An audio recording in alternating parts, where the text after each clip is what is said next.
How to add Gmail to your desktop in Windows 11. In today's fast paced digital world, having quick and convenient access to your email is essential. While Gmail is a widely used and popular email service, you may find yourself wishing for a more streamlined experience on your computer. Although there isn't an official Gmail desktop app, there are effective methods to ensure easy and efficient access to your Gmail account without the need for complex downloads or technical expertise. In this guide, I'll walk you through the easiest way to get Gmail on your desktop. Open your Chrome browser and sign in to your Gmail account.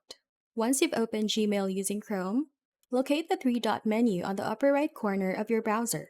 From there, hover on More Tools in the drop-down menu, followed by selecting Create Shortcut. Name your shortcut within the pop-up window. Make sure to check the box labeled Open as Window.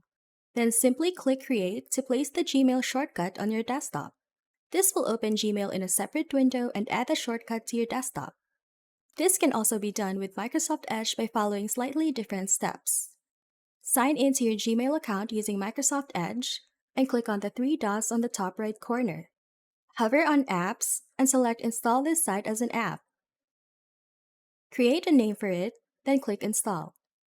Once installed, it will open in a separate window, displaying a pop-up that allows you to choose to create a desktop shortcut. Then click Allow. You've successfully added Gmail to your desktop. Don't forget to hit the like button and subscribe to the channel.